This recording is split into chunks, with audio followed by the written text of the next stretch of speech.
चंद्रयान 3 खत्म हो गया।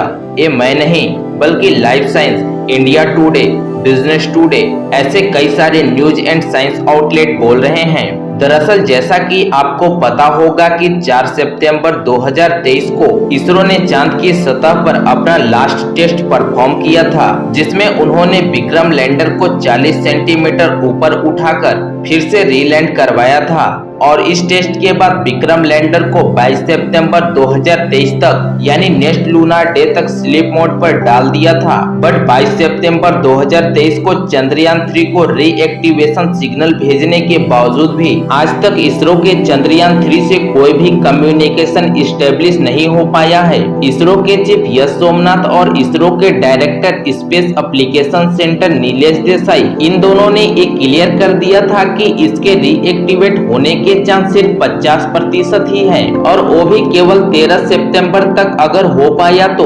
दोस्तों ऐसे में सवाल आता है कि क्या आप, मैं और हम सब इस मिशन से जुड़ी सारी उम्मीदें छोड़ दे क्या? आखिर इसरो से ऐसी कौन सी गलती हो गई जो चंद्रयान 3 को फिर से रीएक्टिवेट नहीं होने दे रहा है? तो ऐसे में चांद पर पड़े हमारे विक्रम लैंडर का क्या होगा? क्या इसरो का यह चंद्रयान 3 जिसे लेकर हम सब भारतीय इतने दिन से एक्साइटेड थे, ये अल्टीमेटली वास्तविकता में एक फेलियर साबित हुआ? तो चलिए लॉजिकली समझते हैं कि आखिर हमारे चंद्रयान 3 के साथ ऐसा क्या हुआ जो हमारे मिशन पर पानी फेर दिया। तो सबसे पहले यह सवाल से शुरू करते हैं कि आखिर 22 सितंबर को हुआ क्या था। तो इसका जवाब सीनियर ऑफ इसरो ऑफिशियल ने 21 सितंबर को दिया था। उन्होंने एक तरह से यह कहा था कि चंद्रयान 3 के रीएक्टिवेशन को लेकर जो हम उम्मीदें लगाकर बैठे हैं वो लिटरली वेस्ट ऑफ टाइम है, क्योंकि उस उम्मीद को असलियत में बदलने के लिए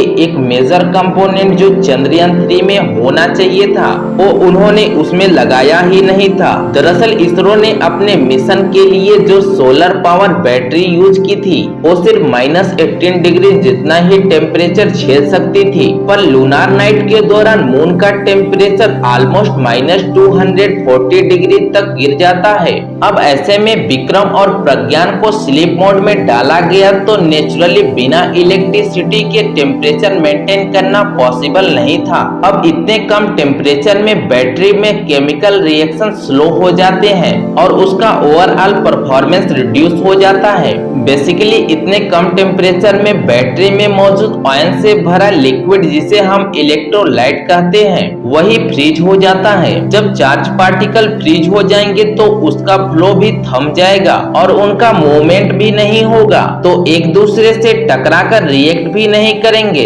यानी कि ऑल इन वन ठंड के मारे बैटरी ठप पड़ जाएगी। और एग्जैक्टली ऐसा हुआ भी, और इसलिए इन बैटरी को या यूं कहें कि इक्विपमेंट को गर्म रखने के लिए इसरो साइंटिस्ट का कहना है कि उन्हें RSU या RTG जो कि radio isotope thermo electric generator है, इस नाम के डिवाइस को लगाना चाहिए था। अगर इस डिवाइस को लगाया गया होता तो आज हमें विक्रम और प्रज्ञान के रीएक्टिवेट होने की उम्मीद नहीं बल्कि 100% रीएक्टिवेट होता। अब RTG आखिर ये डिवाइस क्या होता है और क्यों इसके होने से हमारा मिशन मेगा सक्सेस हो जाता? आखिर इसरो के वैज्ञानिकों ने इतनी बड़ी गलती कैसे कर दी? क्या यह बहुत ज्यादा हैवी था या बजट का इशू था या मे बी ये डिवाइस इतना कॉम्प्लिकेटेड था कि चंद्रयान 3 के साथ अटैच नहीं हो पा रहा था? So on. वेल दोस्तों, तो इन सभी सवाल का सिर्फ एक इंक्लूडिंग जवाब है कि यदि आप इसकी वर्किंग पढ़ोगे तो इसकी सिंपलिसिटी देखकर आप हैरान हो जाओगे कि इसरो इसका इस्तेमाल क्यों नहीं किया। वेल फ्रेंड, इसका जवाब है कि RTG का वेट ऑलमोस्ट 35 kg होता है और आप सुनकर चौंक जाओगे कि हमारे चंद्रयान 3 के खुद का वेट मात्र 26 kg है। इसलिए अगर इसे लगा दिया जाता तो वेट लगभग 2 गुना से भी ज्यादा हो जाता। वेल दोस्तों, ये तो रिसर्च की बात है।